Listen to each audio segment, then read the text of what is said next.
Inonde ce lieu de ta présence. Nous avons besoin de toi. Inonde ce lieu de ta présence. Nous avons besoin de toi. Nous te rendons gloire, grâce, honneur et puissance pour ta présence. Tu as dit, je serai avec vous jusqu'à la fin des temps. Tu as promis d'être avec nous jusqu'à la fin et en tout lieu, en tout temps. Tu es présent. C'est pourquoi nous te bénissons, Seigneur, ce matin, pour ce privilège que tu nous fais d'être en ces lieux pour glorifier ton nom et pour t'entendre nous parler, Seigneur. Nous nous disposons à l'action du Saint-Esprit, l'esprit de la connaissance, l'esprit de la lumière, l'esprit de la vérité, l'esprit de la sainteté, l'esprit de la restauration, l'esprit de la création, l'esprit vivifiant, qu'il se manifeste pleinement dans nos cœurs afin que la vie de Christ soit réelle et palpable, qu'elle soit visible. Nous te louons, t'en donnons toute la gloire au nom puissant de Jésus-Christ. Amen.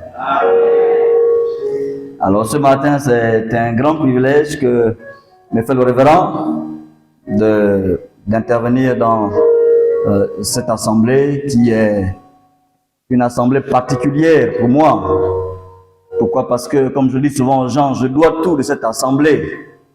Je suis né ici, physiquement, biologiquement. J'ai été présenté au Seigneur en cet endroit même. J'ai été nourri ici, élevé ici, j'ai appris ici, je me suis converti ici, j'ai commencé à servir Dieu ici. Et ça me fait plaisir, à chaque fois que je suis ici, je dis au pasteur, je suis chez moi. Amen. Amen. Je suis chez moi. Je suis content d'être là ce matin. Et la grâce de Dieu veut que l'on discute aujourd'hui, qu'on échange sur un thème que le Seigneur m'a communiqué depuis plusieurs temps déjà. Pourquoi? Parce que en fait, ce que je suis, je le suis parce qu'il y a quelque chose qui s'est passé. Je vais enseigner en même temps, je ferai des témoignages qui vont nous aider à comprendre pourquoi j'enseigne ce message. Je me suis converti et j'ai évolué comme tout le monde, un jeune chrétien. Et c'est des années après que je me rends compte que j'enseignais des choses que je ne comprenais pas. J'enseignais ce que je ne comprenais pas. Et comme beaucoup, on prie parfois un Dieu inconnu. On prie parce qu'on demande de prier. Mais on n'a pas une révélation parfaite de ce Dieu-là. On ne l'a pas. Et l'on vit religieusement. Parce qu'en fait, on ne sait pas. Et après des années, je me suis rendu compte qu'il y a quelque chose qui ne marchait pas. Qu'est-ce qui ne marchait pas? Je n'avais pas cette fierté d'être chrétien. Je lisais la Bible, je prêchais, j'enseignais, je jeûnais, je priais comme tout le monde. Mais je sentais qu'il y avait quelque chose qui ne coïncidait pas avec ce que je lisais dans la Bible. Je vois un Dieu puissant, je vois un Dieu grand, je vois un Dieu glorieux. Je lis, je vois des hommes de foi qui ont une vie extraordinaire. Et quand je regarde ce que je suis, je me rends compte qu'il y a un problème. Il y a un problème entre ce que je lis et ce que je vis. Et la révolte a commencé. La révolte a commencé. Je me dis, qu'est-ce qui se passe? Nous lisons tellement de choses. Nous voyons des gens, des hommes de foi comme nous, qui ont prié Dieu, qui ont jeûné, qui ont servi Dieu. Mais quand on lit ce qu'ils sont dans la Bible, et quand on voit notre vie, on comprend qu'il y a un décalage sérieux. Il y a quelque chose qui ne marche pas. Et cette révolte a commencé à naître en moi, chercher à comprendre pourquoi. C'était ainsi. Et Je suis arrivé à des moments, vraiment, suivez-moi, peut-être qu'il y a certains qui vont se retrouver dans de telles situations. Je suis arrivé à des moments où je faisais plusieurs rêves, où je me trouvais dans des situations désagréables. Pourtant, j'étais chrétien, je prie, je jeûne, je ne suis pas dans le péché. Mais c'est quoi ces rêves-là qui font parfois que je dors et je me trouve nu, par exemple? Ou bien avec les habits déchirés, où je souffre, je ne comprenais pas. Je dis, mais comment? C'est quoi? Et comme, généralement, je ne suis pas de ceux qui commencent à attaquer les démons, je ne suis pas de ceux qui pensent qu'il y a des sorciers quelque part, souvent, je me dis, avant d'aller à l'extérieur, il faut que je m'examine d'abord moi-même. Souvent, avant d'avoir recours à la spiritualité, je commence par avoir recours à l'humanité. Donc, je commence à chercher à l'intérieur de moi. Qu'est-ce qui ne va pas? Pourquoi est-ce que tout le temps je fais des rêves comme ça? Je prie. Pourquoi je fais tout le temps des rêves où je me trouve dans des situations qui ne sont pas bien? Pourquoi je me trouve toujours dans la pauvreté? Pourquoi je suis toujours dans la pauvreté dans mes rêves? Pourquoi? Ça vient d'où? Pourtant, je ne suis pas dans le péché. Pourtant, je travaille. Mais pourquoi? Et c'est là que, après examination et demander des conseils, je me suis rendu compte que j'avais un problème qui était un problème dû à ma mentalité. La mentalité, c'est l'ensemble des connaissances, de l'éducation, des conseils, des enseignements que j'ai reçus qui ont formé une façon de vivre. Et cette façon de vivre-là ne coïncidait pas avec la parole de Dieu en réalité. J'avais une mauvaise connaissance de Dieu. Je suis arrivé à un temps où je prêchais même la pauvreté aux gens. Et je justifiais que c'était normal d'être pauvre. Parce que quand tu es pauvre, ton esprit s'élève plus et tu iras plus au ciel. J'ai commencé à interroger, je me sais quoi? Et Dieu m'a clairement dit, ton problème, ce ne sont pas les démons, ce n'est pas Satan, c'est ce qui est ici à l'intérieur. Il y a des choses dedans que tu as reçues tout au long de la vie. Il y a des enseignements que tu as reçus qu'il faut enlever rapidement pour que tu vois ce qui est écrit à l'intérieur s'accomplir pleinement en toi. C'était la seule chose à faire. Alors j'ai commencé à réfléchir et à chercher à l'intérieur de ma vie quels sont les faux enseignements que j'avais reçus qui ont dégradé la foi.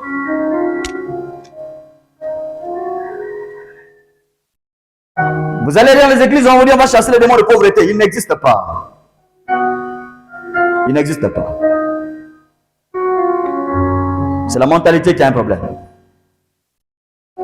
Et souvent je dis à l'enfant à la maison, je dis, est-ce que tu sais que quand un enfant grandit, dans nos familles, il est programmé pour souffrir. Il est programmé pour souffrir parce que pour avoir quelque chose, il faut qu'il souffre pour l'avoir. Or, ce n'est pas la volonté de Dieu. Et au fur et à mesure que pendant toute sa vie, il doit souffrir pour avoir ce qu'il veut, il développe à l'intérieur la pensée sur laquelle, pour avoir ce que j'ai, il me faudra souffrir. Et ça va agir même dans sa foi. Sa foi va être influencée par cet enseignement, par cette souffrance qu'il a reçue depuis sa naissance. Souffrir pour réussir.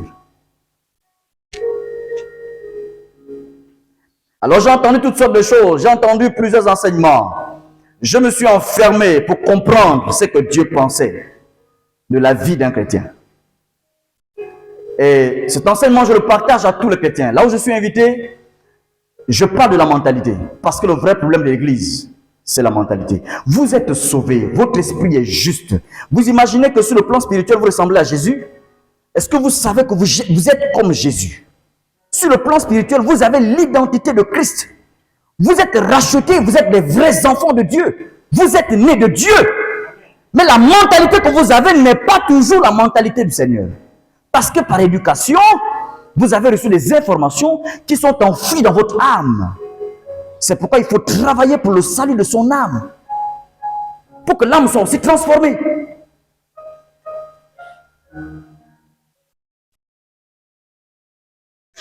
J'ai entendu dans des églises, dans certains enseignements, que vous êtes bénis et vous allez être riches.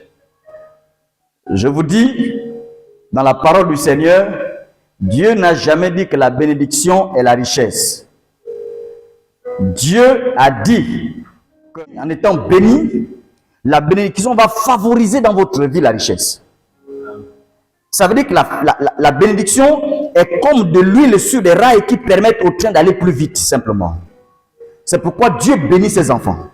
Mais si les enfants du Seigneur ne comprennent pas qu'en étant bénis, j'ai besoin de travailler, c'est le thème de ce matin, le travail est une source de richesse.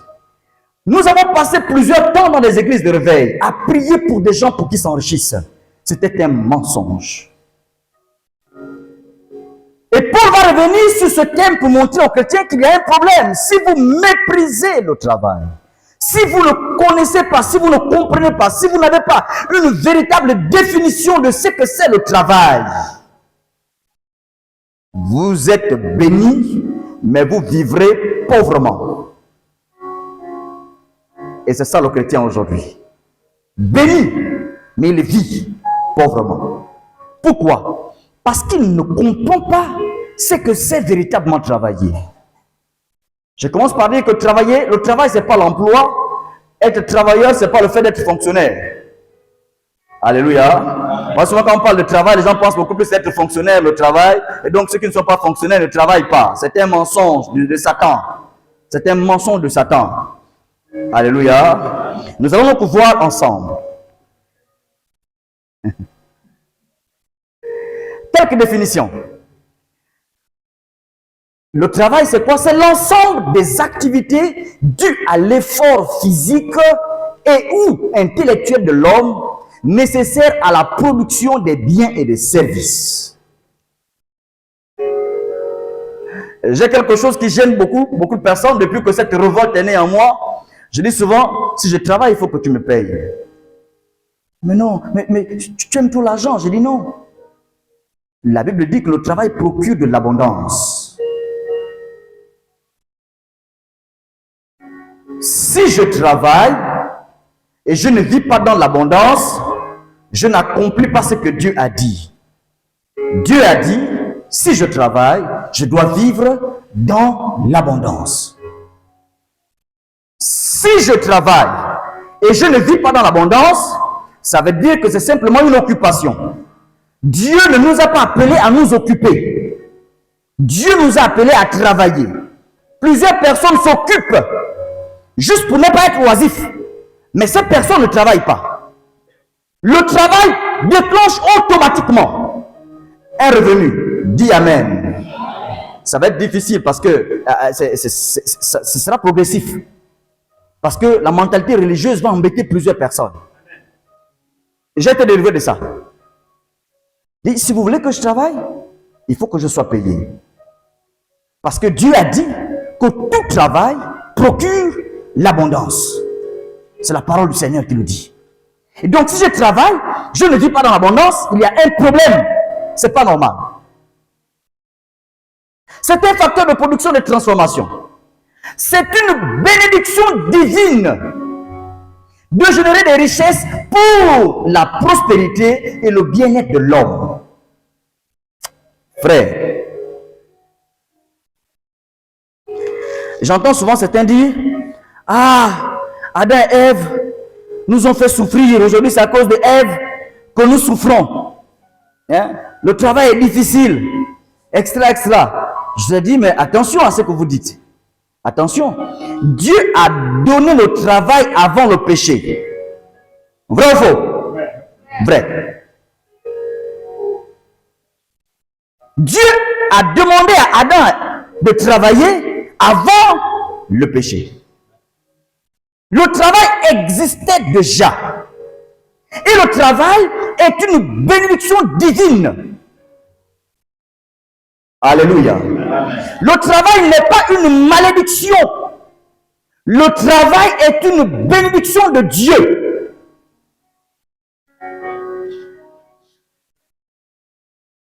Le travail demeure un canal de bénédiction majeur par lequel Dieu accorde des richesses à ses enfants. Frère, c'est pas la peine de jeûner et de prier pour devenir riche. C'est un mensonge de Satan pour te garder dans la faim. Satan peut vous demander de jeûner, hein?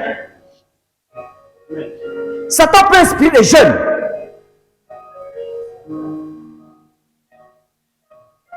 Vous allez passer le temps à prier, jeûner, Dieu vous envoie au travail. Je me souviens à cette époque, c'était en 2007.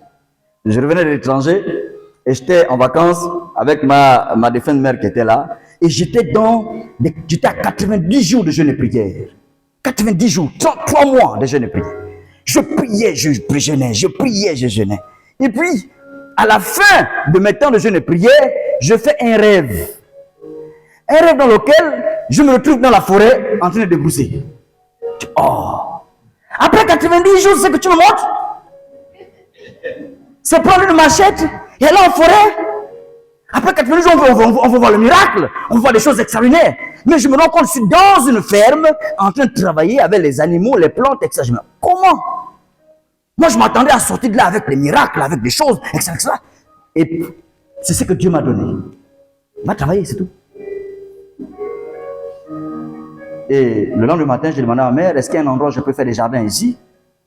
J'ai besoin de machette, il faut que je parte parce que je dois planter. Aussi simplement. Et c'est là que la notion du travail a commencé à naître en moi.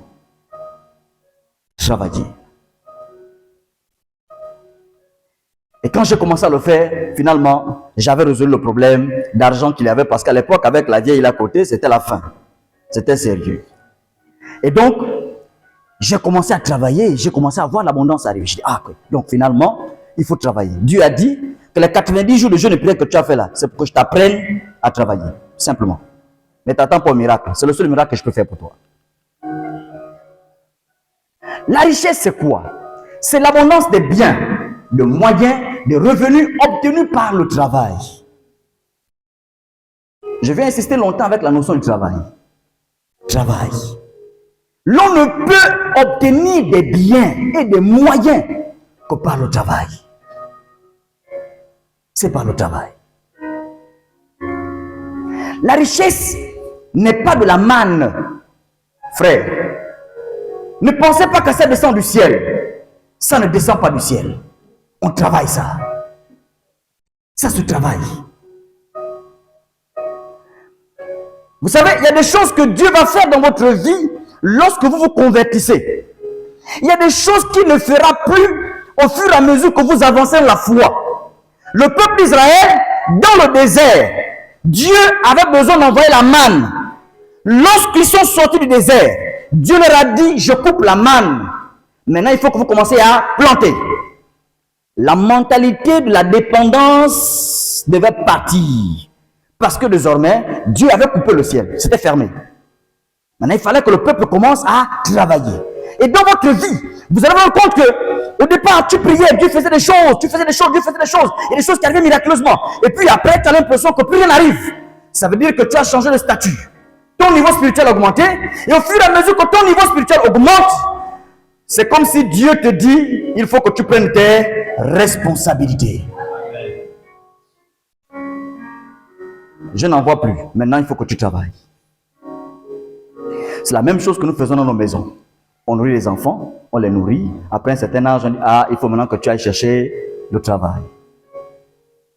C'est le même principe.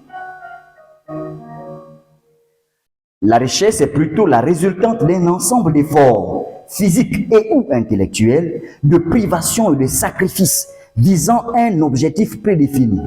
Je veux être, je veux avoir ceci ou cela. Si je dois l'avoir, la notion d'effort, ça veut dire le travail doit arriver. Frère, ne t'enferme pas pour attendre une richesse par la prière ou par le jeûne. C'est impossible. Dieu ne marche pas sur sa parole. Ce qu'il a dit depuis, il ne l'a pas changé. Il ne l'a pas changé. Il n'a pas changé cela. Il ne marche pas sur ses principes. Il faut travailler. Il y a des privations à faire. Il y a des sacrifices à faire. Ou parfois les autres sont en train d'aller s'amuser. Tu ne vas pas t'amuser parce qu'il faut que tu travailles. Pourquoi? Parce que j'ai un objectif à atteindre.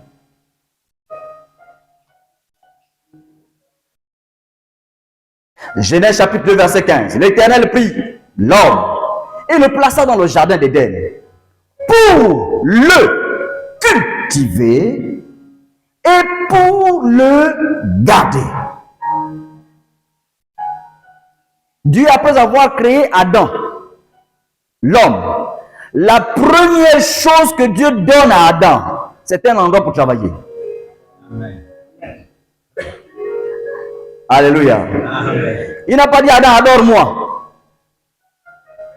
On commence à chanter louange, adore-moi. Dieu ne l'a pas fait. Il a pris Adam, il le met dans un endroit. Pour faire quoi? Pour travailler. Le travail est une bénédiction du Seigneur. Il faut que tu le comprennes. Qu'en travaillant, tu es en train d'obéir à Dieu. Quand tu ne travailles pas, tu désobéis à Dieu.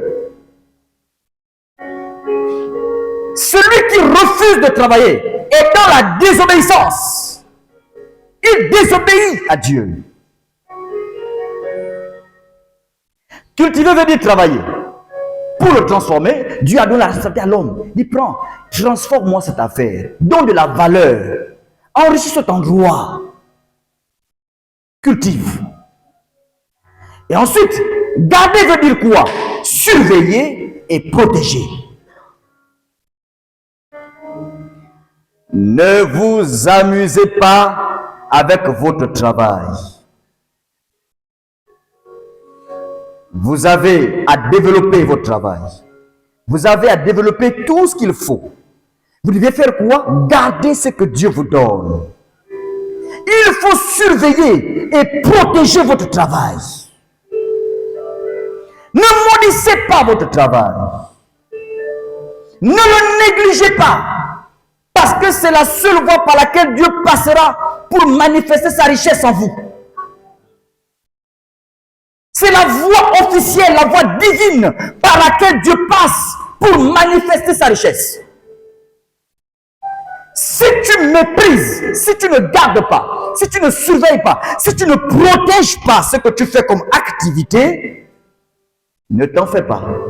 Tu seras surpris, mais tu lis, nous sommes bénis de toutes sortes de bénédictions. Les enfants, nous sommes les héritiers d'Abraham. Nous sommes riches, mais tu regardes autour de toi, tu te rends compte qu'il n'y a que des manquements, il y a des problèmes. Pourquoi? Parce que tu as oublié que Dieu a dit qu'il faut garder, il faut surveiller, il faut protéger son travail. Alléluia.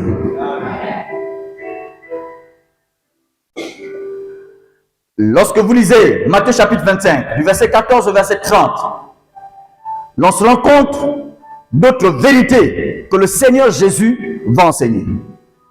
Frères, sœurs, j'ai découvert une vérité extraordinaire en lisant l'histoire de Jésus. Prenez toute votre Bible. Vous allez voir quand Jésus donne des sermons, quand Jésus donne des paraboles. Les 95% des paraboles utilisées par Jésus parlent de richesse, de biens et d'argent. Faites l'expérience et quand vous me rencontrez, vous me direz, frère, ce que tu as dit c'est vrai ou c'est faux. Vous prenez l'histoire, toutes les histoires que Jésus contait, toutes les histoires que Jésus contait. Vous allez vous rendre compte que Jésus ne parle que de biens, de richesse et d'argent. 95%. Dieu ne blague pas avec la richesse. Il ne blague pas avec ça. L'on ne parle pas de gloire sans richesse. Ça n'existe pas. Il n'y a aucune gloire dans la pauvreté. Il n'y a aucune gloire dans la pauvreté. Quelle gloire? La gloire se trouve dans la richesse. Si tu dis que Dieu nous a appelés à manifester sa gloire, ça veut dire qu'il y a la richesse. Mais pourquoi cette richesse n'est pas manifestée? C'est parce qu'il y a des choses ici qu'il faut enlever.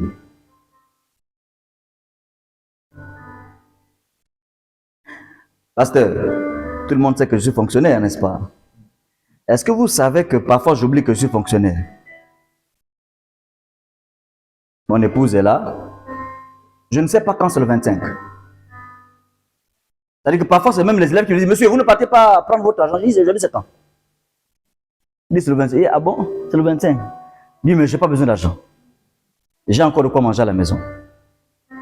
Pourquoi? Parce que j'ai compris ce que ça veut dire travailler. Le travail, c'est pas être fonctionnaire seulement. Dès que je fournis un effort quelque part, je sais qu'il doit y avoir un revenu.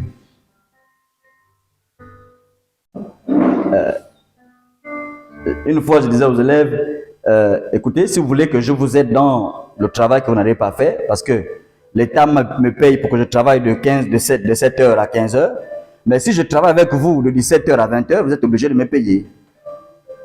Oh monsieur, mais comment? J'ai dit, mais c'est vrai. L'État me paye de 15h, de 7h30 à 15h30. Si je travaille au-delà de ça, celui qui me demande de travailler doit me payer.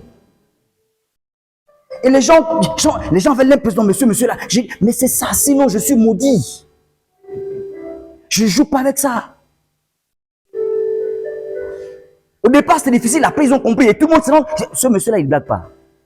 Je dis, si tu me déplaces de là pour venir ici, faire quelque chose, le fait que je vienne là, tu me payes.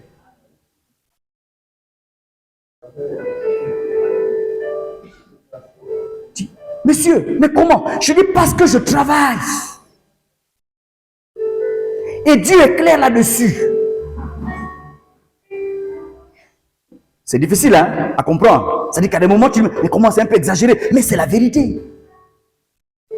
C'est pourquoi plusieurs personnes vivent dans le manquement. Parce que ces gens ne comprennent pas ce que ça veut dire le travail. Quand vous allez réaliser ce que c'est le travail, je peux vous rassurer, il ne vous manquera pas d'argent au nom de Jésus. Je vous le dis.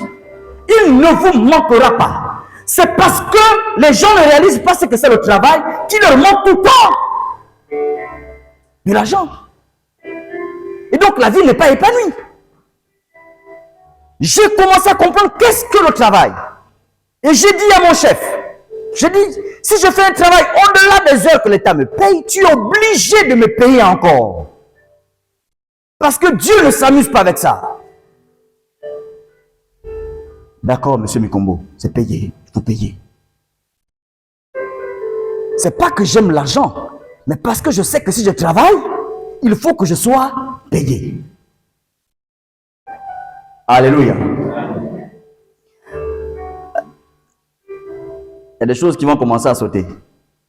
Sinon, les chrétiens sont à base de... Non, frère, que le Seigneur te bénisse. Hein?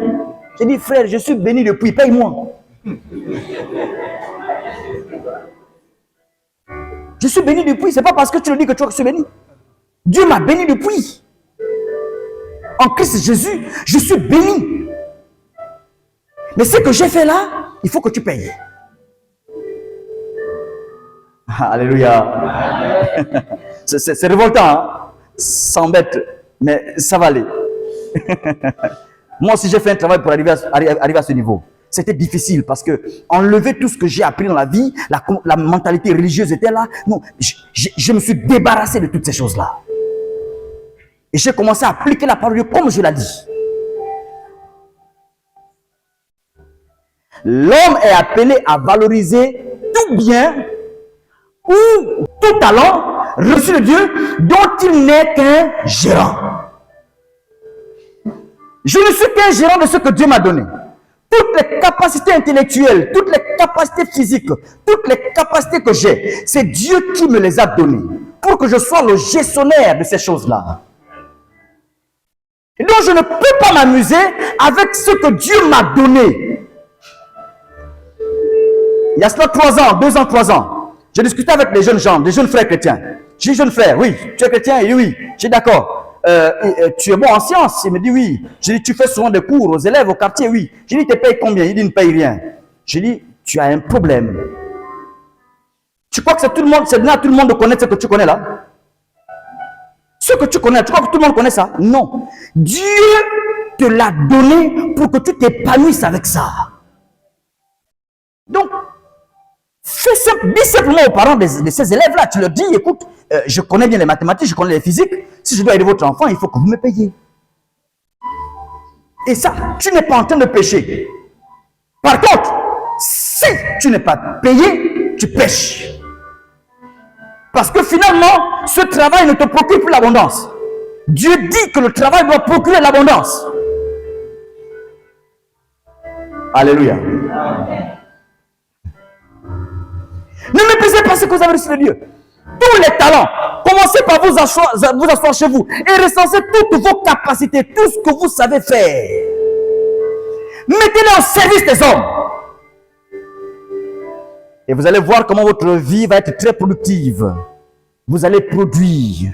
Vous aurez l'abondance. Il ne vous manquera pas. C'est parce que vous ne voulez pas mettre au service des autres toutes les capacités que vous avez.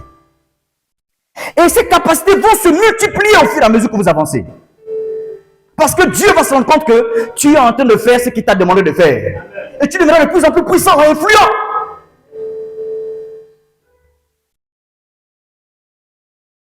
Le travail est une source d'enrichissement, de croissance économique et de développement.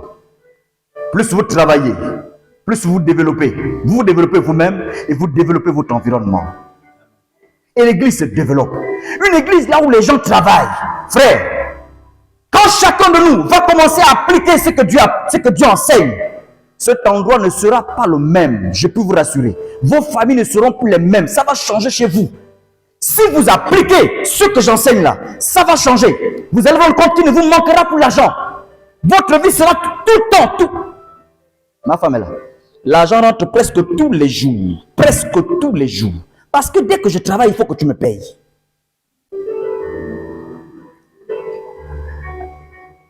La dernière fois, c'est l'un des chefs d'établissement qui m'a appelé. Monsieur Mikombo, j'ai besoin de vous parce que j'ai ma machine campagne. J'ai dit, tu me payes combien? Avant que je ne sorte chez moi.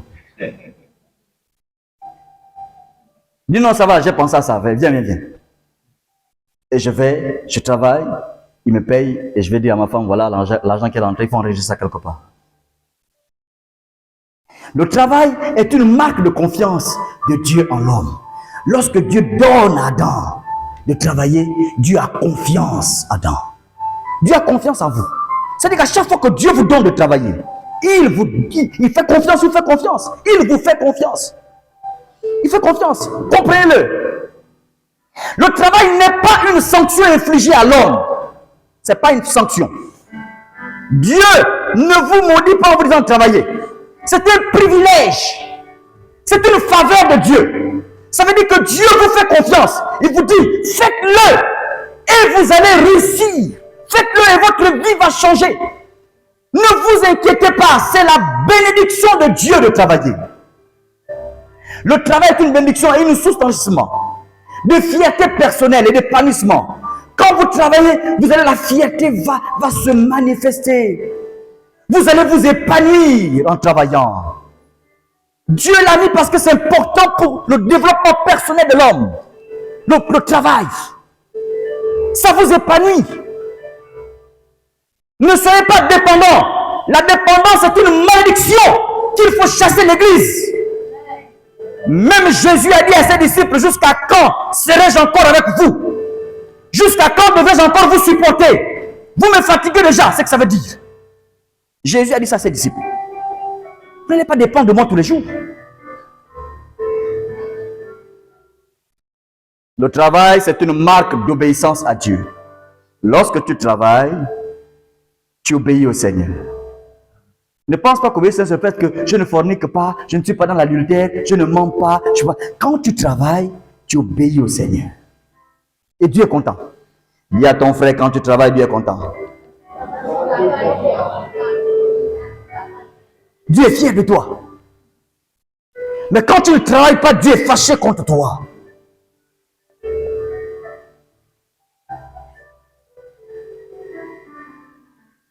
Vous prenez ce passage biblique, ça va vous aider à comprendre que le travail est une obéissance à Dieu.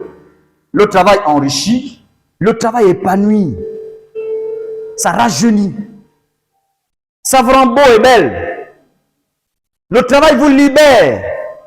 Le travail fait que vous ne serez plus dépendant des gens. Vous êtes libre. Il faut travailler. Le travail vous confère la dignité.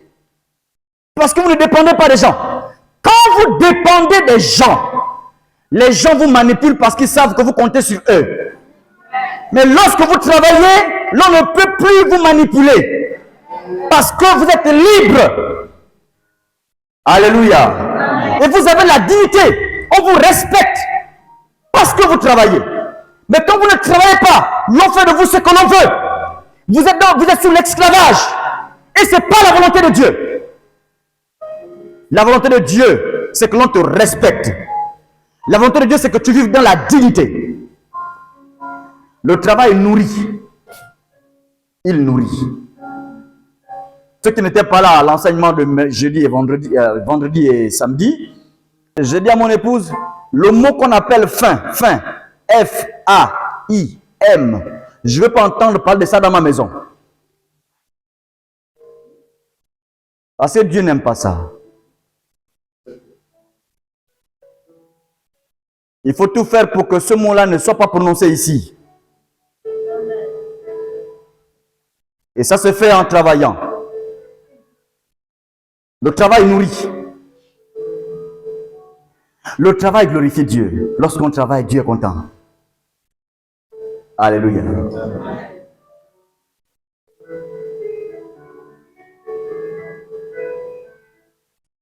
Ce texte fait un peu peur, mais c'est la vérité.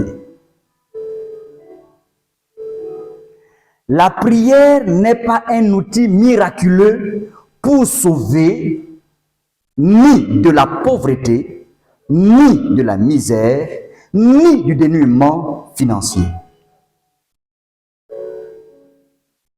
La prière n'est pas faite pour ça.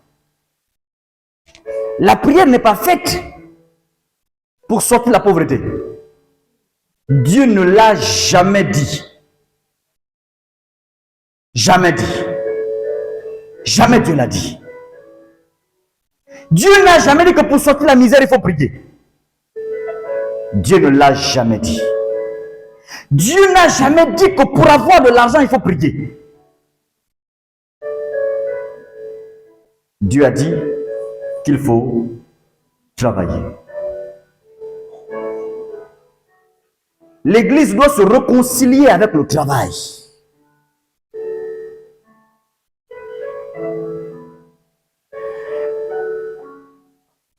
Souvent, les gens me disent, mais Paul, le fait d'être fonctionnaire, ça ne te suffit pas.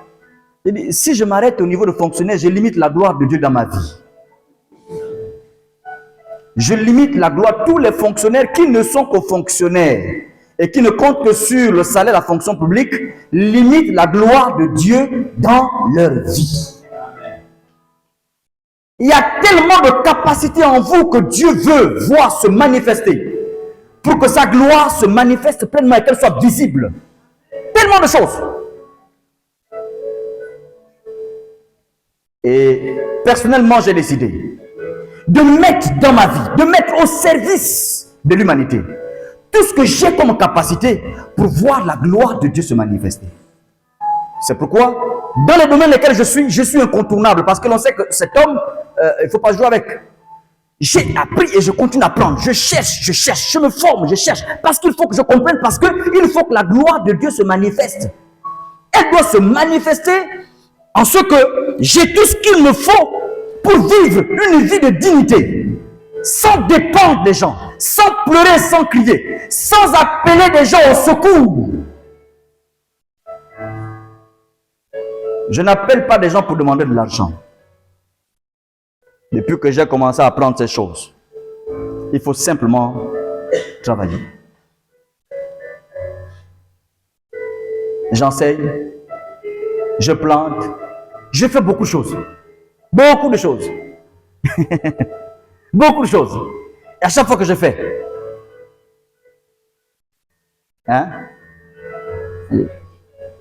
au pays,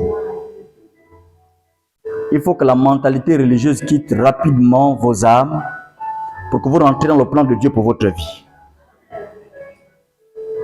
Non, c'est pas grave, Dieu me bénira. Arrête ça, arrête ça, arrête ça. Tu es béni. Tu es déjà béni. C'est pas parce que tu rends service que tu seras béni. Tu es déjà béni. Dis à ton frère, tu es déjà béni. Tu es déjà béni.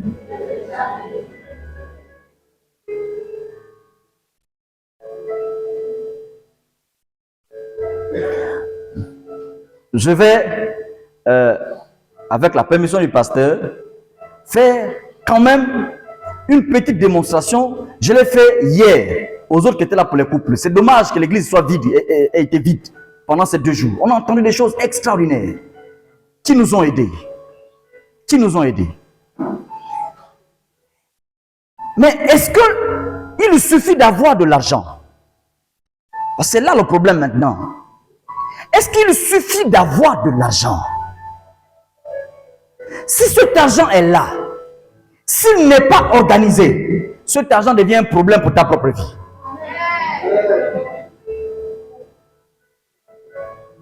S'il n'est pas organisé, s'il n'est pas planifié, il devient un problème pour ta vie. Et j'ai appris que la seule possibilité pour moi d'avoir le dessus sur maman, c'est organiser mon argent. Quand il n'est pas organisé, maman prend le contrôle. Et quand maman prend le contrôle, il devient ton Dieu. Et c'est pourquoi, voilà, certains, dès qu'il a l'argent, il panique. Pourquoi? Parce que l'argent est un Dieu pour lui. Quand vous êtes encore à ce niveau, il y a encore un problème. Ça veut dire que l'argent est votre Dieu.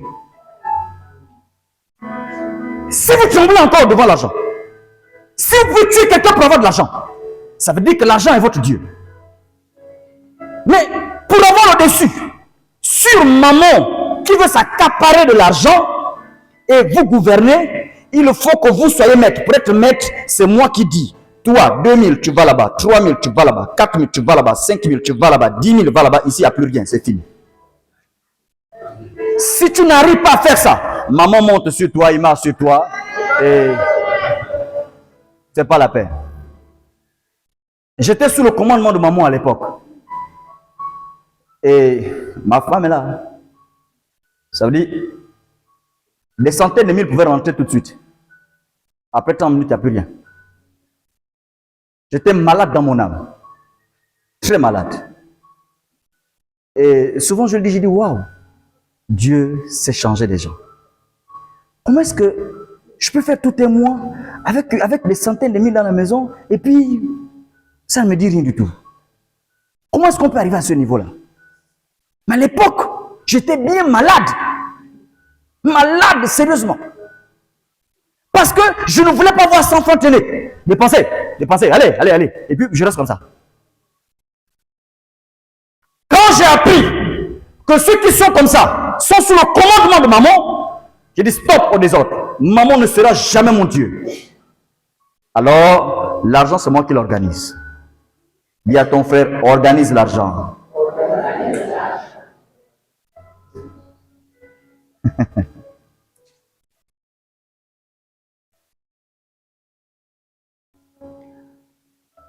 Souvent, c'est difficile dans les églises parce qu'on ne parle pas trop d'argent dans l'église. Hein? Partout, ça, on va parler. Mais pourquoi? Parce que les gens sont sous le commandement de maman. C'est parce qu'elle manque léger. Une église, on ne parle pas de richesse et d'argent. Maman est sous le contrôle. Maman contrôle. C'est simple. Abraham est le père de la foi, non? Il était riche, non? Est-ce qu'il avait un problème? Il était tranquille. Isaac était riche, non? Jacob était riche, non? Quand vous lisez la Bible, ils n'étaient pas tous riches. Salomon, David, tous les autres, tous, Joseph, étaient tous riches. Pourquoi ça ne fait pas un problème dans la Bible? Pourquoi à nous ça fait un problème d'être riche? Vous ne voyez pas qu'il y a un problème? Pourquoi à tous les pères de la foi, il n'y a pas de problème? Et quand c'est nous, on dit qu'il y a problème? Non. C'est une mauvaise compréhension des Écritures. Les gens comprennent mal. Parce qu'ils sont sous le commandement de maman. Lorsqu'on est au-dessus de maman, on est libre de parler de ces choses. On n'a pas peur. Parce qu'on sait que c'est nous qui gérons ça. Alléluia. Amen. Ça, c'est ce qu'on appelle le budget. C'est comment organiser son argent. Comment organiser et peut-être mettre l'argent. C'est un exemple que j'ai pris de quelqu'un qui travaille et qui a des revenus qui s'élèvent à 200 000 francs. Alors, vous voyez ici, j'ai mis le mois, les mois sont là. Je le fais à partir de juillet prochain, par la grâce de Dieu, certains parmi vous vont commencer à organiser l'argent à partir du mois de juillet. J'ai pointé juillet, non? Ça veut dire qu'à partir de juillet, ta vie doit changer au nom de Jésus. Amen. Alors, j'ai mis ici le salaire. Il est payé à 200 000 francs. Ou encore, il a un salaire, tous ses revenus sont à 200 000 francs. Et ici, j'ai listé tous les domaines de sa vie. Il paye sa dîme, c'est 10%, ça lui fera 20 000, c'est ça? Il doit épargner à 10%, il a épargné combien? 20 000 francs, n'est-ce pas?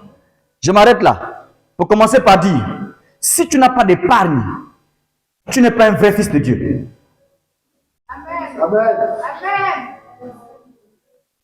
Amen. Si tu n'as pas d'épargne, tu n'es pas un vrai fils de Dieu. Amen. Et tu n'as pas la foi. Amen. Ne pensez pas que la foi, c'est dire Dieu va pourvoir. C'est pas ça la foi. La foi, c'est prévoir des situations qui doivent arriver. Et comme je sais que ça doit arriver, je prends mes précautions maintenant. C'est ça la foi. La foi, c'est dire, lorsque ça va arriver, ça ne pourra pas m'emporter. Et donc, qu'est-ce que je fais? Je me prépare. La foi, c'est pas dire, c'est pas dire, non, quand ça viendra, quand la tempête va souffler, Dieu viendra. Non. La foi, c'est dire, je sais qu'il y a des tempêtes qui vont arriver, je sais qu'il y a des maladies qui peuvent arriver, je sais qu'il y a des problèmes de famille qui peuvent arriver. Pour éviter que je ne sois dans la honte devant les parents, je me prépare. J'épargne. C'est ça la foi.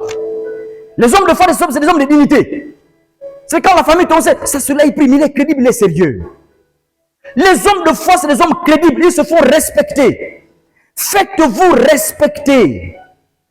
C'est pourquoi j'épargne. Mais j'épargne aussi parce que parfois, il se peut que j'ai un projet futur. Je dis, dans 15 ans, j'ai envie de construire une grande maison. Je vais donc épargner. Parce que je n'ai pas envie d'avoir des dettes pour construire ma maison. Je veux construire avec de l'argent, pas avec des bons. Dis à ton frère, les bons, c'est pas bon.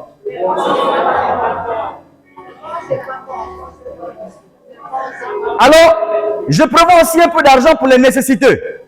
Ce qu'on appelle des aumônes.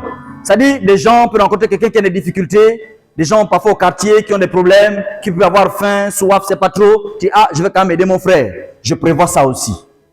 Parce qu'on ne sait jamais. Quelqu'un peut arriver, et Dieu a dit qu'il faut faire attention parce que quelqu'un peut venir chez toi à n'importe quelle heure et dire, j'ai des problèmes. Il faut que tu sois capable de dire, à la mesure de tes moyens, ce que tu peux faire. C'est pas prendre tout l'argent de la maison et donner aux nécessités. Là, c'est un problème maintenant. Je prévois mes offrandes. Je n'improvise pas les offrandes. Chez moi, mes offrandes, je sais combien je vais donner. Je sais. Tout le mois, je sais combien je paye l'offrande. Je n'improvise pas comme ça. Non, non, non, non. Je sais. Ça peut être choquant, pasteur, excusez-moi. Ça peut être choquant, mais en réalité, chez moi, quand j'ai prévu mes offrandes, si l'enveloppe des offrandes est déjà vide, je ne peux plus payer l'offrande. Parce que j'avais déjà payé l'offrande. Je ne vais pas les voler pour ça. Mais j'avais déjà payé l'offrande. L'enveloppe d'offrande est finie. Dieu sait que j'ai payé l'offrande de moi. Je ne suis pas là pour faire plaisir aux gens. Je fais plaisir à Dieu. Si j'ai des dettes, il faut les régler. 10% de dettes.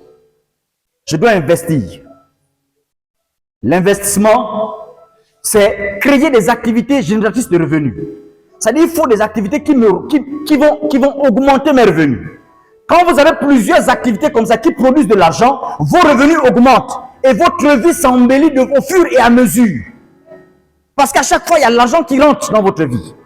Donc, si jamais le montant est petit, tu peux cotiser. Après un an, tu crées une petite affaire pour que ton argent augmente. C'est dangereux d'être sans investissement. C'est vivre dangereusement. L'investissement permet de multiplier son argent. Jésus a raconté cette histoire. Il dit, mais le chef est venu, il a donné des talents à ses serviteurs. Il y a un qui est parti, qui a multiplié ses talents. 2 ont multiplié. Le 3e a enterré ses talents. Ceux qui n'investissent pas sont comme cet homme-là, qui a pris de l'argent qui est parti mettre dans le coffre ou sous la terre. L'investissement, c'est pour augmenter vos revenus. Et Dieu veut que votre vie aille de gloire en gloire.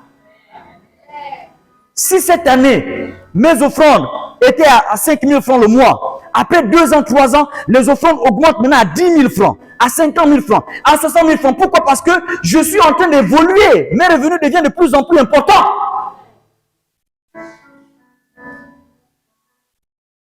Dis à ton frère, investis. J'ai mon transport, mes taxis et tous mes déplacements.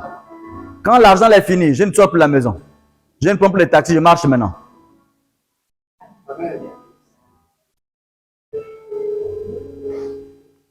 J'ai l'entretien de ma femme. Entretien maman. 8%. Ça le fait 16 000. Parce qu'il faut toujours mettre à disposition de maman son argent.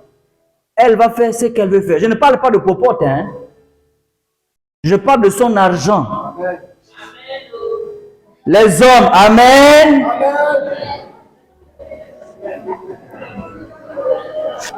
C'est un culte extraordinaire quand même. Hein.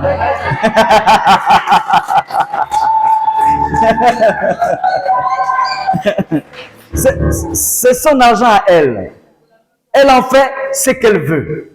Elle en fait ce qu'elle veut. C'est son argent à elle. Et ensuite, bon, moi aussi quand je sors, j'ai parfois besoin un peu d'argent. Je dis bon, entretien papa, il a quand même quelque chose. Papa aussi a besoin de quelque chose. C'est important. Amen les papas. Alors, et ensuite, j'ai l'entretien des enfants. Il faut toujours donner de l'argent aux enfants. Il faut les habituer à l'argent parce que s'ils découvrent l'argent dehors, c'est dangereux. Dans la maison, il faut leur apprendre à gérer déjà l'argent. Il faut qu'ils s'habituent à ça. S'ils découvrent ça dehors, Satan va mal expliquer ça. C'est à vous de mieux expliquer ça. Et si vous ne donnez pas, ils vont aller chez l'argent, les copains, les copines, les choses bizarres, le vol, etc. etc. C'est parce qu'en fait, vous ne libérez pas. Il faut donner de temps en temps quelque chose. Il faut prévoir ça. Il y a la nourriture de la maison, 15%. Si la nourriture est finie à la maison, l'on passe aux jeunes. C'est pourquoi ici, ça se gère. La dernière fois, j'ai reçu des gens chez moi qui venaient pour travailler avec moi. Je leur ai dit, la nourriture chez moi, elle est quantifiée au nombre de personnes qu'il y a dans la maison. Donc, si vous venez travailler chez moi, prévoyez votre nourriture. Hein.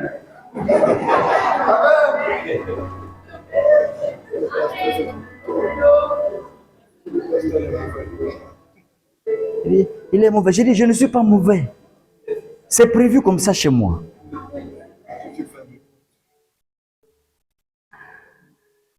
Les produits d'entretien et d'hygiène, il faut prévoir ça. La sécurité, on ne sait jamais. Ah, il faut quand même avoir une cachette. Ça là, c'est un problème brusque qui nous arrive. Question de fièvre, on ne sait pas trop. Il faut avoir quelque chose. Ça, c'est la sagesse qui fait ça. On ne joue pas avec ça. On sait, ah, il n'y a pas de problème.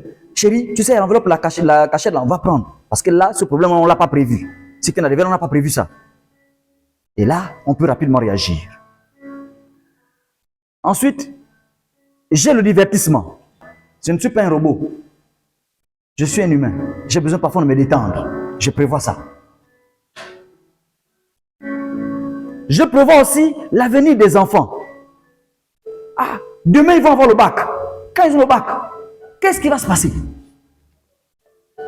Oh, l'argent, oh, venez au secours. Votre enfant a déjà gagné le bac, non? Maintenant, il faut cotiser. Non, on ne cotise pas. Toi, tu dois avoir prévu la vie de cet enfant-là. L'a prévu. Il y a les parents. Que ce soit du côté de mon épouse ou de mon côté, les parents peuvent appeler. On prévoit l'enveloppe des parents. Ça c'est pour les parents. Quand ils vont appeler, on prend, on envoie. Je ne prends pas l'argent de la beauté de ma femme pour envoyer à mes parents. C'est impossible. Si l'enveloppe des parents est finie, je ne peux plus rien faire pour les parents.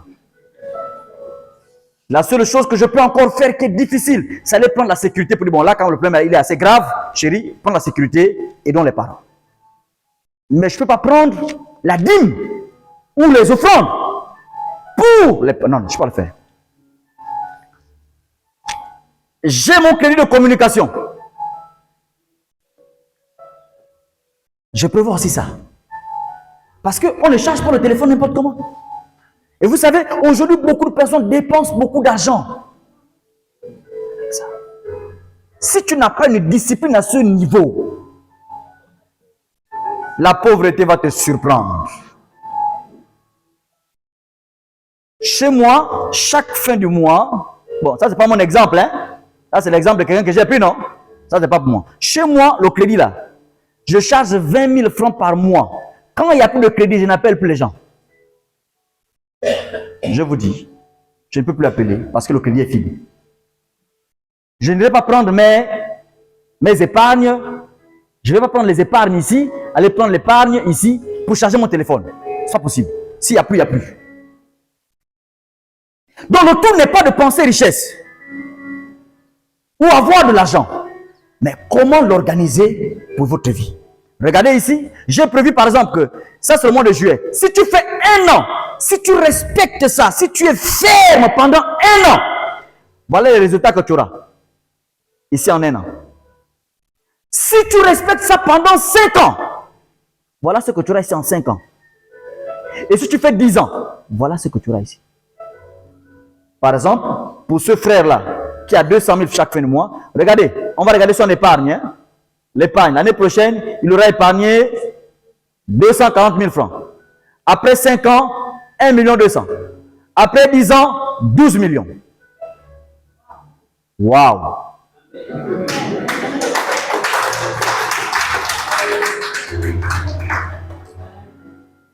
Regardez quelqu'un qui a épargné pour ses enfants, par exemple. Regardons ici. Enfant, avec des enfants. Il a mis juste 4 000, hein, 4 000 francs. 4 000 francs, s'il a 200 000, il a mis 4 000 francs chaque fin de mois. Au bout d'1 an, il a 48 000. Au bout de 5 ans, ça fait comme 240 000. Au bout de 10 ans, il a 2 400 000. Donc, si l'enfant est né aujourd'hui, quand l'enfant a 10 ans, l'enfant dans son compte, il a déjà combien? 2 millions. Donc, c'est un enfant qui ne connaîtra pas la pauvreté. Dès qu'il rentre dans sa vie active, il a déjà des millions. Et c'est le seul problème, c'est la seule possibilité de sortir nos familles de la pauvreté. Lorsque l'on planifie comme ça, comme je disais à mon épouse et aux autres chrétiens, je disais, vous savez pourquoi Isaac était riche? Isaac était riche parce que son père Abraham avait préparé sa richesse. Abraham était riche. Lorsqu'Isaac naît pas dans la pauvreté. Il a déjà la richesse. Quand Jacob va naître, Jacob a déjà pour base la richesse d'Isaac. Isaac avait pour base la richesse d'Abraham. Lorsque Joseph va naître, il a pour base la richesse de Jacob. Et donc, c'était des familles qui étaient faites pour être à l'aise toute la vie. Pourquoi? Il y a un qui a commencé à souffrir, c'était Abraham. Pour arriver au niveau, et après il a propulsé toute sa famille. Tu peux le faire à partir de maintenant pour chasser la pauvreté définitivement de ta famille. Aujourd'hui c'est difficile, mais après 10 ans, tu diras oui, j'ai réussi. Et après, quand tu partiras, d'autres diront, il y a quelqu'un qui a commencé à le faire. Si on est à l'aise aujourd'hui, c'est parce qu'il y a quelqu'un qui a payé le prix. Et il nous a introduit dans cette affaire, on est tranquille aujourd'hui. Alléluia. Amen. La richesse, ce n'est pas la prière. Ce n'est pas la prière. C'est le travail. C'est planifier ça. C'est organiser sa vie. Mais c'est être ferme. Les hommes de foi, c'est des hommes qui vivent dans la fermeté. Quand il n'y a pas fermeté, il n'y a pas foi. Et ça, c'est le même pour même les mamans qui vont au marché. Je termine avec cet exemple. Les mamans qui vendent. Je dis, mais papa, mais moi je vends tous les jours, j'ai déjà prévu ça. J'ai aussi prévu pour les mamans. Les mamans qui vendent au marché chaque jour, qui ont des revenus chaque jour. Comment faire pour organiser ça? J'ai aussi prévu. Comment ces mamans-là peuvent faire pour sortir leur famille de la pauvreté? Tu vends tout le temps au marché, tu vends des aubergines, tu as de l'argent tous les jours. Comment faire pour que tu sortes toi-même de la pauvreté et ta famille de la pauvreté? J'ai prévu ici, à partir de demain.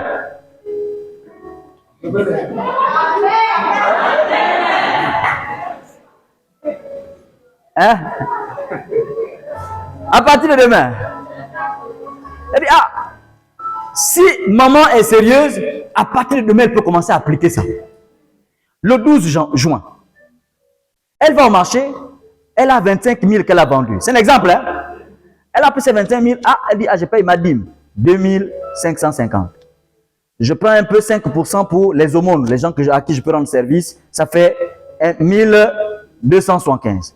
J'ai le capital. Le problème de nos gens, c'est que beaucoup pensent que l'argent, c'est pour manger. Il faut appliquer le capital. Il faut penser à l'épargne. Il faut penser aux charges de la famille. Il faut penser au transport parce que je sors, je vais au marché, j'achète des choses extra. Il faut prévoir toutes ces choses-là. Il faut prévoir ça. Et ensuite, tu le fais. Tu le fais demain, après-demain, etc. Jusqu'à samedi. Dimanche prochain, quand tu feras le point, quand tu arrives ici, tu as une dîme de 31 000 à payer. Extraordinaire. Pourquoi? Parce qu'elle a eu 25 000 lundi. Mardi, 50 000. Mercredi, 35 000. Jeudi, c'est ça non? Jeudi, 80 000. Vendredi, 20 000. Dimanche, samedi, 100 000 francs. Donc, plus que le montant varie, ce n'est pas le même montant, ça peut varier. Et donc, elle prend, elle répartit, elle répartit, elle répartit. Et après, au bout de 1 mois, voilà ce que la maman là aura. En 1 an, regardez une maman. Regardez la maman, regardez, maman. Maman épargne. En 1 an, maman a épargné près d'1 million. Plus d'1,4 million. C'est parce que ce n'est pas organisé que maman monte sur les gens. Dès que c'est organisé, c'est encore, oh. Non, il y a beaucoup d'argent. Mais il y a beaucoup d'argent. Mais comme ce n'est pas organisé, tu te dis, il n'y a rien. Non, mais ce que j'ai marché là, il n'y a rien. Vraiment, il n'y a rien. Mais parce que ce n'est pas organisé. Dès que c'est organisé, dès que c'est planifié, tu te dis, oh, donc finalement, c'est beau comme ça. Oui, c'est beau. J'ai fait l'expérience avec mon épouse. J'ai dit, bon, écoute, on va appliquer ça pour nos jardins. J'ai dit, tu me prélèves la dîme toutes les fois que quelqu'un vient acheter des aubergines. Ou encore, enfin, les légumes. Tu prévois, tu enlèves la dîme. Elle a commencé à enlever la dîme, Pendant 1 mois, tout le mois de septembre. On se rend compte qu'on a près de 40 000 francs de dîme. Je dis, ah, si la dîme est de 40 000 francs, ça veut dire que le jardin a produit 400 000 en 1 mois.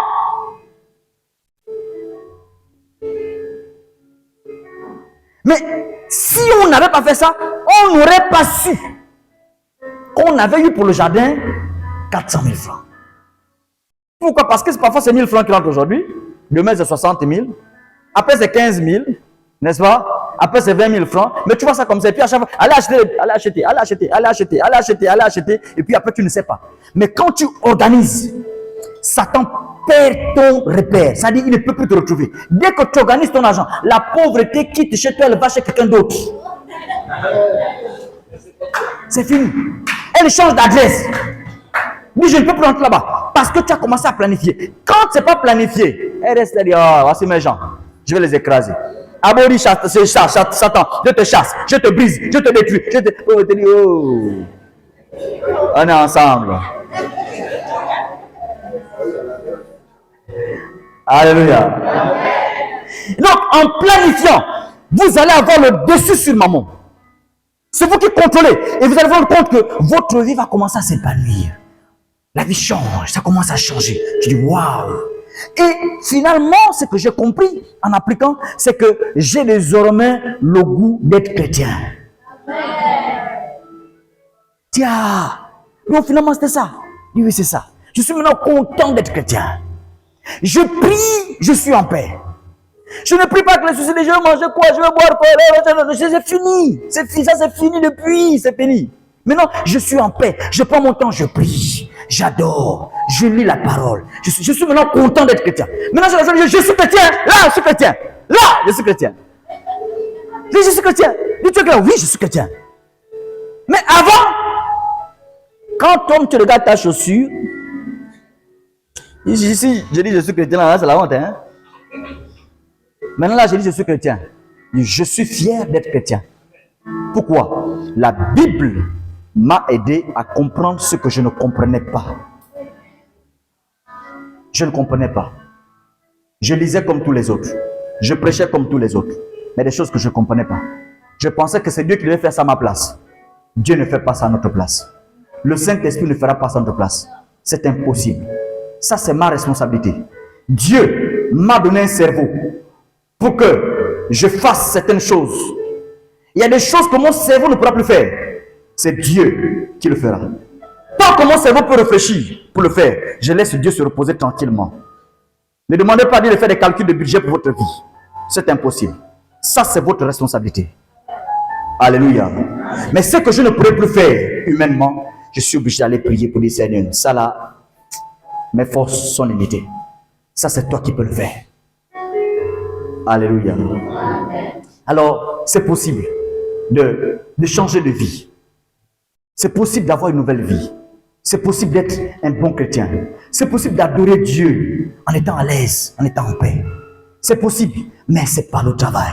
Le travail est le canal par lequel Dieu passe pour manifester sa richesse dans la vie de ses enfants. C'est le travail. Il faut commencer à recenser autour de toi, dans ta vie, tout ce que tu sais faire. Qu'est-ce que je sais faire? Je sais faire ceci, je sais faire cela, je sais faire. Je dois le faire et en le faisant, je dois être payé. Et quand je suis payé, il ne suffit pas d'avoir de l'argent, il faut que j'organise cet argent-là.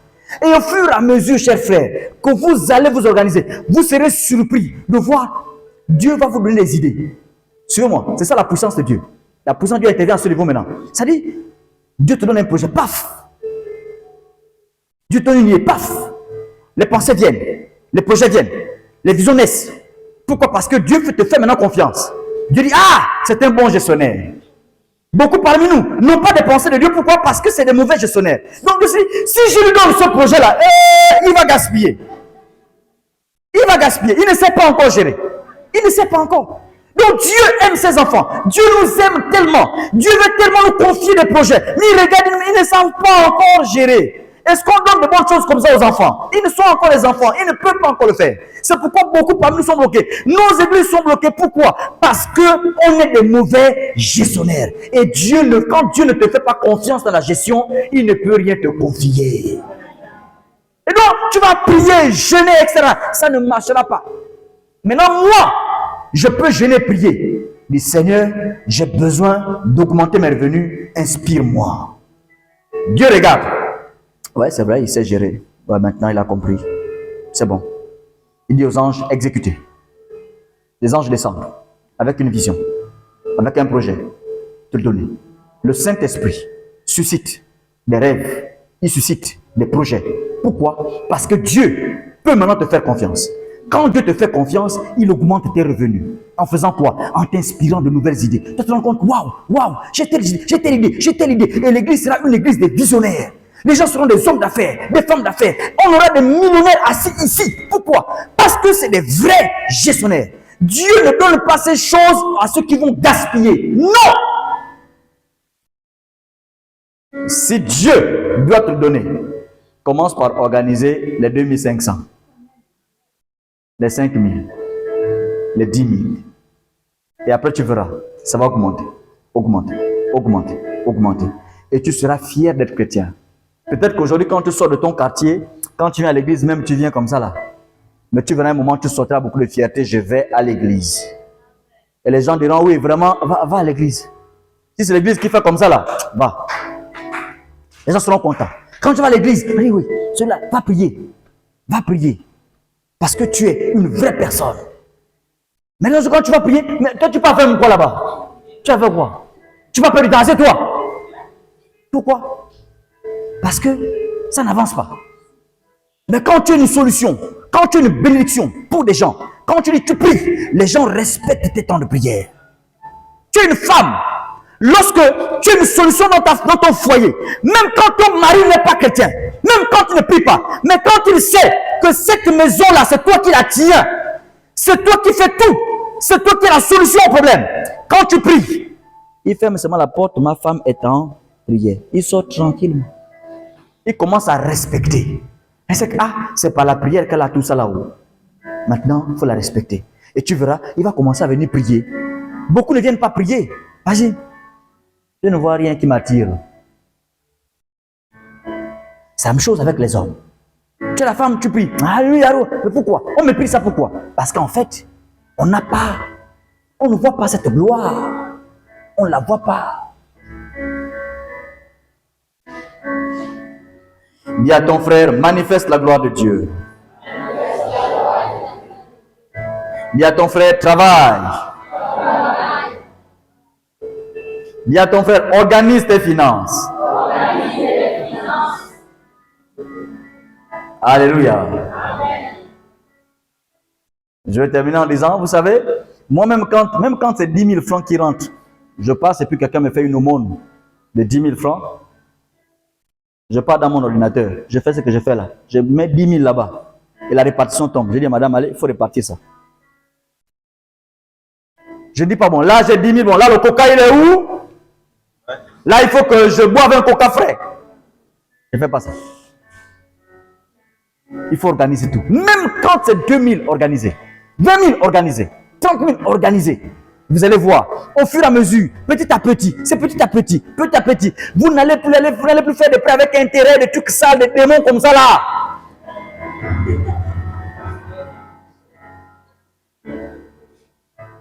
Faut pas faire ça. Dis à ton frère, ne fais pas ça. Le Dieu, on t'appelle, tu dois l'argent, même l'argent, tu me dois. C'est vilain. Fils de Dieu. C'est pas bien, je vous dis. J'en ai souffert, hein. Je ne vous parle pas de ce que je vois. Je connais ce que je dis. J'en ai souffert. Je me souviens que pendant 6 mois, mon salaire était géré par quelqu'un. 6 mois.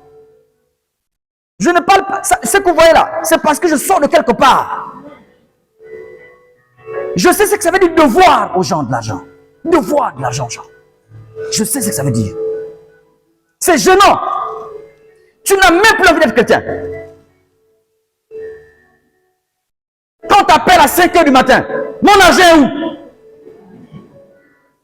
C'est vilain. Quand tu pries, et puis tu penses à Claudette. Oh, les 10 000 de Claudette. La présence de Dieu même. Tu oublies que tu es en prière. Maintenant tu commences à penser au problème. C'est pas bien pour nous. Dis à ton frère, c'est pas bien pour nous. Les hommes de foi, c'est les hommes qui vivent en paix. Soyons en paix. Alléluia. Levons-nous, rendons grâce au Seigneur. Bénissons Dieu. Rendons gloire à Dieu. Prions le Seigneur. Par rapport à ce que tu as entendu, rends grâce à Dieu. Prie Dieu. Certainement, il y a une révolte. C'est pas ce que tu veux. Peut-être qu'il y a des choses dont tu veux t'en débarrasser. Prie le Seigneur. Prie Dieu. Prie Dieu. C'est important pour ta vie. Élevons la voix. Prions Dieu. Nous te bénissons, Seigneur. De la même manière que tu nous as aidés, de la manière que tu nous as sortis, ou que tu poursuis cette œuvre de nous sortir de la pauvreté, de la misère, du dénuement, du manquement. Je prie qu'il en soit ainsi pour chaque personne en ces lieux, au nom de Jésus-Christ, qu'il soit délivré de l'esclavage, qu'il soit délivré de la pauvreté, du manquement, et qu'il rentre pleinement dans la stabilité, dans la tranquillité, dans la paix, dans la quiétude, dans l'abondance, parce que Jésus l'a dit, je suis venu pour que mes brebis aient la vie et qu'elles vivent dans l'abondance. Tel est notre héritage, vive dans l'abondance. Je te prie, Père, d'accorder à ses frères, à ses sœurs, à chacun de nous ici, de comprendre que tu es un Dieu d'excellence, tu es un Dieu d'abondance, tu es un Dieu de richesse, tu es un Dieu de tranquillité, tu es un Dieu de paix, tu es un Dieu d'amour, et tu veux que cette vie divine se manifeste dans notre vie. Et que chacun de nous prenne cette résolution d'organiser sa vie, de ne pas dépendre de gens et de travailler. La gloire est à toi, au nom de Jésus-Christ. Nous te bénissons pour cette faveur que tu nous fais d'entendre de tels enseignements pour délivrer nos vies, délivrer nos familles et tous nos parents. Au nom puissant de Jésus-Christ, la gloire est à toi. Merci de bénir cet endroit qui m'a béni, cet endroit qui a fait ce que je suis, cet endroit dans lequel je suis né. J'ai été élevé, nourri, et aujourd'hui, j'ai ce privilège de partager la connaissance de Dieu à ses frères et ses sœurs. Ton nom est béni parce que je crois que l'histoire de chacun est en train de changer. À partir de maintenant, au nom de Jésus-Christ, je le proclame qu'il ne soit plus jamais le même. Dans ces lieux, que les gens soient heureux, qu'ils soient fiers d'être chrétiens. Qu'ils soient fiers d'être chrétiens. Qu'ils soient contents d'être chrétiens. Au nom de Jésus-Christ, la gloire, l'honneur et la puissance sont à toi seul. Au nom de Jésus-Christ. Amen.